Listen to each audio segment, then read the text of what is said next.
BJP सरकार मुर्दाबाद, BJP सरकार मुर्दाबाद, हरियाणा सरकार मुर्दाबाद, सक्षम यूनियन जिंदाबाद, सक्षम यूनियन जिंदाबाद, सक्षम यूनियन जिंदाबाद, सक्षम यूनियन जिंदाबाद।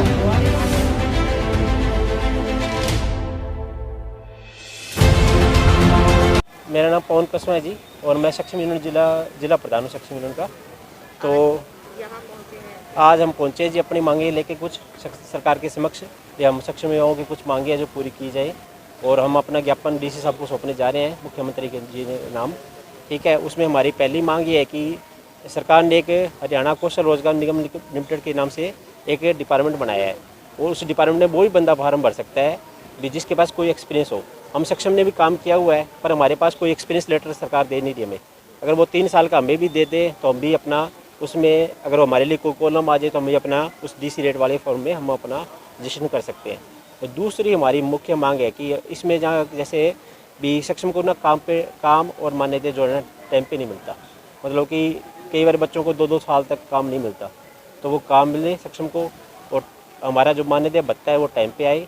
और चौथी हमारी मांग, जो प्राइवेट एजुकेशन कहीं से कर लेते हैं बच्चे, जैसे सक्षम जैसे भी कहीं प्राइवेट कर ली या किसी अदर स्टेट से कर ली, तो उसको शामिल नहीं किया जा रहा ये सक्षम योजना में, उसको माना नहीं जाता भी ये सक्षम में आएगा। और पांचवी हमारी मांग है कि इसमें कंडीशन है टाइम ऑन बाउंडेशन की भी 3 साल और 35 साल की, मतलब 3 साल के बाद बंदे को रिटायर मान लिया जाता है, तो उसको रिटायर ना माना जाए, उसको आगे कंटिन्यू काम मिलता रहे।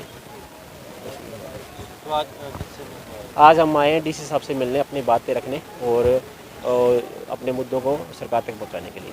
कि इस योजना के अंतर्गत काम करते हुए कोई भी बच्चा अपनी रेगुलर स्टडी नहीं दिखा पाता। अगर किसी ने +2 बेस पे भर दिया उसके बाद वो रेगुलर नहीं कर पाएगा, अगर ग्रेजुएशन बेस पे भर दिया तो उसके बाद वो हायर क्वालिफिकेशन के लिए नहीं जा सकता, वो दिखा ही नहीं सकता कि हम पढ़े लिखे हैं। तो इस चीज़ पे भी बहुत बड़ा इशू है कि बच्चा आगे अपनी स्टडी कंटिन्यू नहीं कर सकता या अपने आप को रेगुलर नहीं दिखा सकता, अगर वो रेगुलर करता भी है। अगर वो गवर्नमेंट को दिखाता है कि हमने रेगुलर नहीं की, वो जब वो ओपन सोर्स से करता है तो वो उतना वैलिड नहीं होता।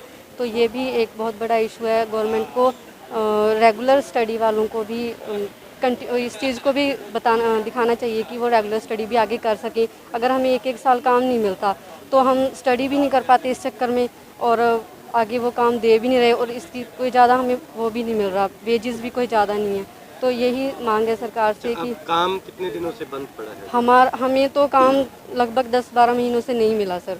जो मानदेय और उसको कितना टाइम हो गया? मानदेय तो मिल रहा है सर, लेकिन काम नहीं मिला। वो भी अब सर टाइम पे कहाँ आता है? वो भी काम पे नहीं आता सर, बहुत 3-4 लेट चल रहा है। ठीक है सर, और बच्चे स्टडी नहीं कर पाते सर इस चक्कर में कि हमें रेगुलर नहीं शो कर पाएंगे हम, या हम रेगुलर कर ही नहीं पाएंगे, क्योंकि फैमिली आईडी में तो उनको वही शो करना पड़ेगा ना जो उन्होंने किया हुआ है, तो वो नहीं कर पाते। ये मांग है कि बच्चे अपनी स्टडी भी कर पाएँ कंटिन्यू। टाला की कोठी पे गए थे, उस टाइम उन्होंने बोला था कि री एड का ऑप्शन हम दोबारा डाल देंगे, जो सक्षम बाहर हो गए ना उनको दोबारा री एड किया जाएगा।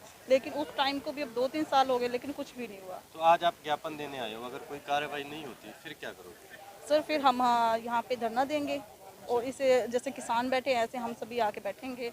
हमारी मांगों को पहुँचाने के लिए सरकार तक हम कुछ भी करेंगे सर, क्योंकि हम बेरोजगार हैं बिल्कुल।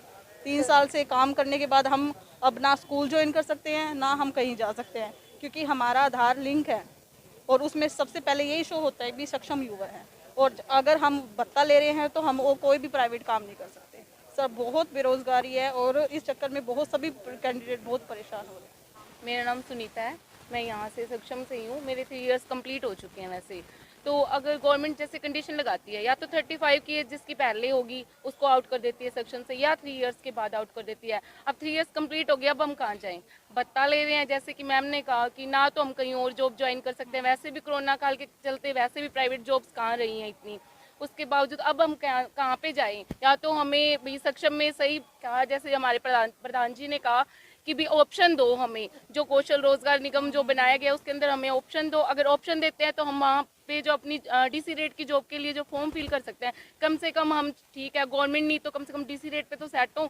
अगर यूथ जो है मेन पावर मानती है गवर्नमेंट, तो फिर उसको खराब क्यों कर रही है? वो 3 साल की मिट्टी गोली क्यों दे रही है? 3 साल के बाद भी तो काम दो। 58 ईयर्स तक तो वैसे भी रिटायरमेंट एज होती है। 42 ईयर्स तक हरियाणा में जब हम भर सकते हैं, फॉर्म अप्लाई कर सकते हैं गवर्नमेंट जॉब के लिए, तो फिर हमें 3 साल के लिए 3 साल के बाद आउट कर देते हैं। वो तो गलत बात हुई ना, वो तो हमारे साथ भी एक गलत ही चल रहा है कि भी मिट्टी वाली बात है कि चूसी जाओ बस, ठीक है। मैडम कल बजट पास हुआ है, उसमें जो रोजगार की काफी ज्यादा डिमांड थी, युवाओं को तो हरियाणा वैसे भी नंबर 1 पे चल ही रहा है बेरोजगारी के अंदर। हाँ कहने की बात है कि